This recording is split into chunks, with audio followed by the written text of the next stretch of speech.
All righty, ladies and gentlemen. Well, Dynamite review. I feel drained, beat. I almost feel sick to my stomach. I feel sick here a little bit there.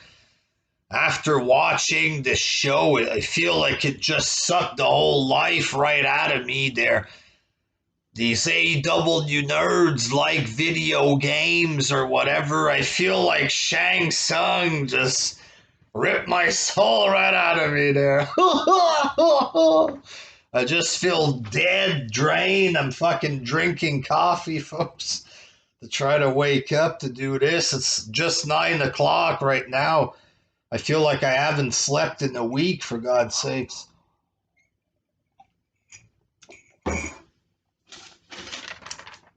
It's that TNA feeling coming back to haunt me or whatever. In the first match, Brian Cage defeated Hangman Page or whatever, so he attacked him before the match. There was a brawl. As usual, a bunch of people were Team Taz and the Dark Order, I think. They're just a bunch of jobbers brawling or whatever. Brian Cage gives him a power bomb on the outside before the match, beats him up, gives him a couple maneuvers there, and pinned him for the 1, 2, 3. At least a guy who looks like a wrestler won a match, you know what I mean? So I'm happy for that there, but I wasn't excited though. Wasn't excited there. Speaking of lack of excitement here, folks, in the second match, the Young Bucks defeated the Sydal brothers. Evan Bourne, I forget his name there. Is it Matt Sydal? And his brother, his unknown brother, bland, boring, schmuck brother that nobody wanted there. Even his own parents didn't want him there. His brother Mike Sydal or whatever. Iron Mike Sydal. There was also a Mortal Kombat reference in this match there. I think Matt Jackson did the Johnny Cage stuff, a split with a punch in the groin or whatever there. On Twitter, they were showing off that they went to go see the Mortal Kombat movie. We got a private screening of the movie or whatever because, you know, everybody in AEW are like 12, 13 years old, apparently. Yeah, we got to go see Mortal Kombat. All right, it's obvious they were excited, the Young Bucks, that they went to see the film. It's obvious there. So they want to do a little Mortal Kombat reference there for their 12-year-old minded fucking fan base or whatever. You know what I mean? Just fucking lame motherfuckers, these guys. Match wasn't like that good. They weren't trying to get Meltzer horny this week there. They weren't trying to turn him on. Just a throwaway boring match against the Sydal brothers, and then SCU came out, folks. Christopher Daniels and Kazarian. I need another fucking sip of coffee here, ladies and gentlemen. They both came out and cut a boring promo there. Oh, we're number one, the ranking. We're gonna get rid of you. Boring! Fucking boring ass fucking shit there. SCU against the Young Bucks. Watch out, I'm excited there. I'm gonna order DVDs of PWG and start jacking off there.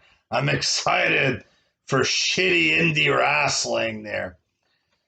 In the third match, Orange Cassidy defeated Pentagon, so some goofy Orange Cassidy bullshit, a lot of it at the beginning for like 5 minutes. He does an arm drag with his hands in his pocket. That's so fucking stupid. Just fucking super stupid and childish and corny and holy fuck. Fucking lame, man. And Orange Cassidy beat him. So there's lots of people that like AEW. They think that Penta is a star, you know. They watch Lucha Underground or whatever, a couple clips of AAA Mexicana online or whatever. So they pretend that they care for Pentagon there so they can get some clout points online with fat retard neckbeards. They're all Penta. And a lot of them were saying they felt bad for Pentagon or whatever. Penta deserves better or whatever. It's okay if Orange Cassidy beats Jericho there, but you can't beat Pentagon there. But they have Pentagon with a new translator. It kind of looks like he's getting a Big E singles push, and then he just gets beat left and right or whatever. Fucking good company. They're building stars, ladies and gentlemen. Then you had Pinnacle and Inner Circle. They have a big match there, Blood and Guts. Another free TNA style pay-per-view next week so they can get some ratings or whatever.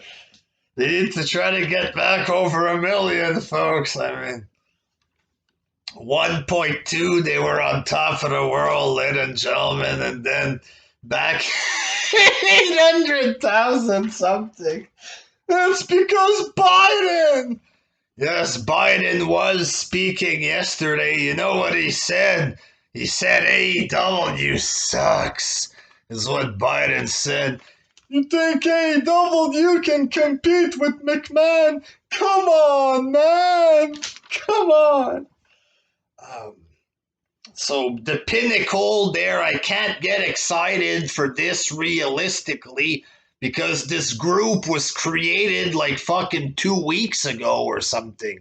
Why should I really care about this fake manufactured feud that's like obviously being rushed for a match or whatever? Like Jericho and MJF, they were doing their goofy singing shit, their lame comedy stuff.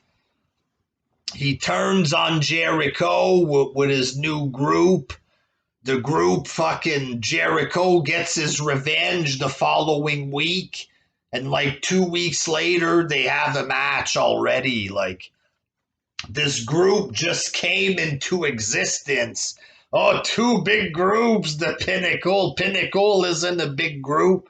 It's just a fucking carbon copy of Inner Circle.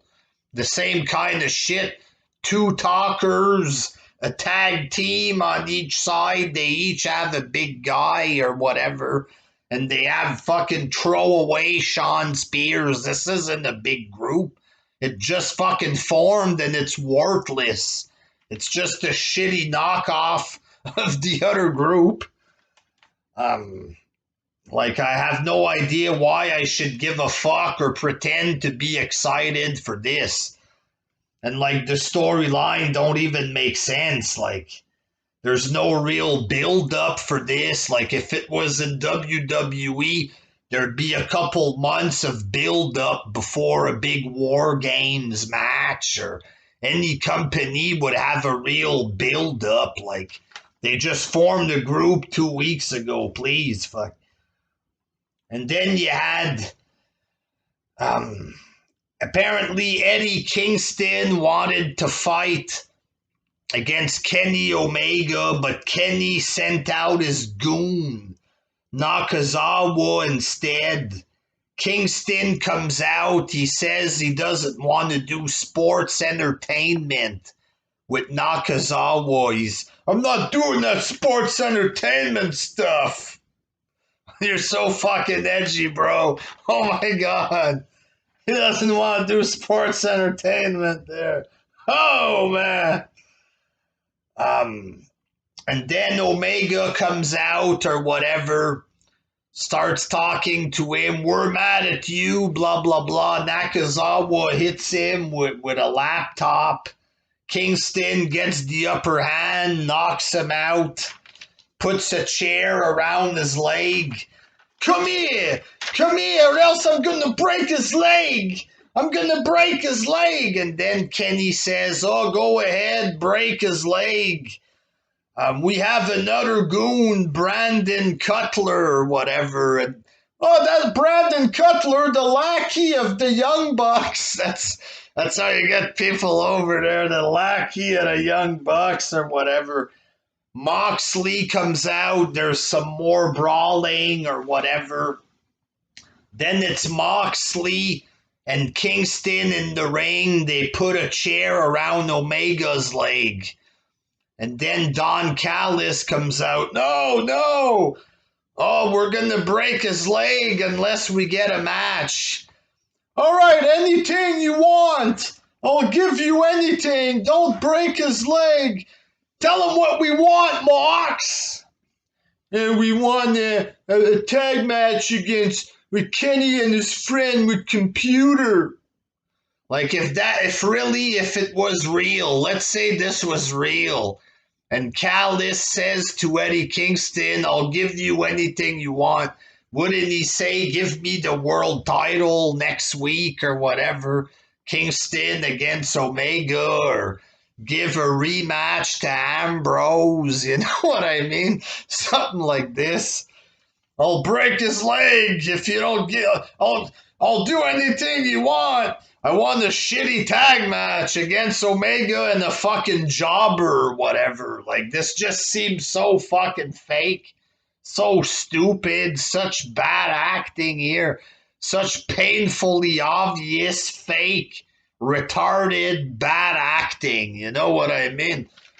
Just to fucking, they want to book a cheap match for next week, so they fucking come up with some over-the-top, ridiculous way. I'll break his leg now, give me what I want. It's like, so fucking terrible.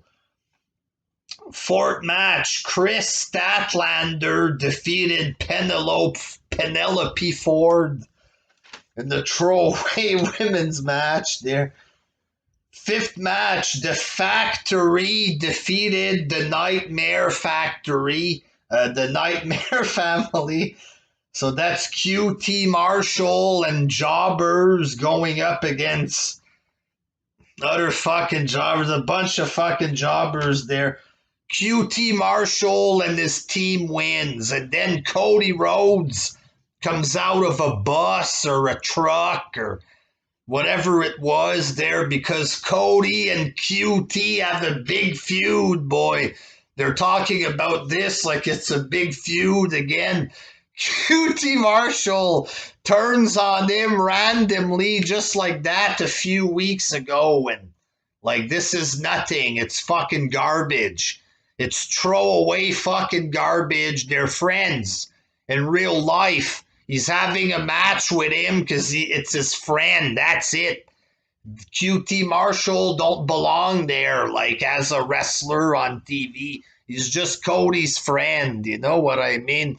This is fucking obvious there, but they're trying to present this like it's a big fucking blood feud or whatever. Oh, big feud! And then they end up on top of the bus. And then Cody Rhodes gives him a figure four on top of the bus. And, you know, Cody, he thinks he's so fucking good. Like, they try to present this like it's a big deal. Like, Cody Rhodes in his mind, he probably thinks it's a big fucking moment, you know? Like when he tried to do a moonsault off the cage and they acted like it was a fucking huge deal there. Cody probably thinks it's bigger than fucking Mick Foley and Undertaker at Hell in the Cell. But really, they're just on top of a bus, and he gives him a fucking shitty looking, boring figure four and just marks out for himself on top of the bus there. Get the fuck out with your low budget welfare wrestling. Fuck. Where were you, man, when Cody did the unthinkable and gave the figure four to a jobber there? You had Miro beaten up. I think it was Kip Sabian backstage. I think it was him there. Just maybe it's another jobber, but I'm pretty sure it's him. Miro was beating him up. I guess they're no longer friends. I didn't watch it last week there. Maybe I missed something. I don't know there. But he beat him up and he gave him a hug, I think, and left. So I don't know. Are they still friends? Maybe I should have watched Dark to understand. Maybe I should have watched Sammy Guevara's fucking vlogs on YouTube in order to understand the full context there. But this thing felt flat for a beat down. It felt flat. And speaking of flat, in the main event, it's Darby Allin versus 10. Preston Vance or whatever. Really there? I think you're getting a little too cocky there with Darby Allin and main events. I understand they want to pretend he's a star there. He's the first fake star that AEW pretends to have created or whatever. He's the first guy that they got over there. The problem is he ain't really over. And he's corny, and he looks nerdy, and the fuck looks like a twink. I feel like I could easily kick this guy's ass myself. You know what I mean? This guy doesn't look like a star. He looks like a little fucking twig. You know, they're putting him with Sting or whatever there because he was ripping off Sting a bit, but you know, I think Sting is too good to be hanging around this little dork. First of all, Sting shouldn't be on TV anymore at this, maybe once in a while there, a special appearance, but this just feels fucking cheap to me there. And this Darby Allin against a fucking jobber in the main event, they're getting way too fucking cocky. This is why they got 800,000. Instead of 1.2 or whatever, a guy called 10 in the main event, and you expect to get viewers for this shit, you know? Darby Allin's such a big star. We could put him up against anybody, even 10, and he could draw. You know what I mean? Fucking joke and a half there. So then he wins a cheap-looking, shitty finish or whatever. All Ego, Ethan Page shows up with Scorpio Sky. They attack Sting or whatever.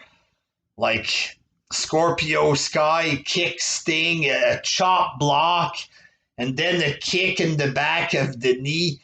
And then maybe a second later, Sting jumps and takes the fall because he's old, you know what I mean? Kicks him in the leg, and then a second later, he falls on the ground, you know what I mean? When you're old, you're old. It is what it is there. He's gotten old there, fuck, but like it wasn't the worst show in terms of matches, I guess. Like, it wasn't full of horrible botches or whatever. But this was just boring. Fucking super boring and bland. Every match just felt dead with no life. Like, what the fuck is this? QT Marshall on top of a bus or whatever, 10 in the main event, just bad, just boring, no fucking life in this shit, too much overacting with Kenny Omega and his fucking gang of circus clowns or whatever. Just very fucking boring. Boring. Just get stars, do something. Get CM Punk, throw money at somebody, bring back fucking who there's nobody left they can bring back. They're bringing Yugi Nagata from Japan or whatever. Dean Ambrose against Yugi Nagata next week there for the Japanese United States Championship. Very boring show with no fucking life in it. Very bad. Until next time, peace.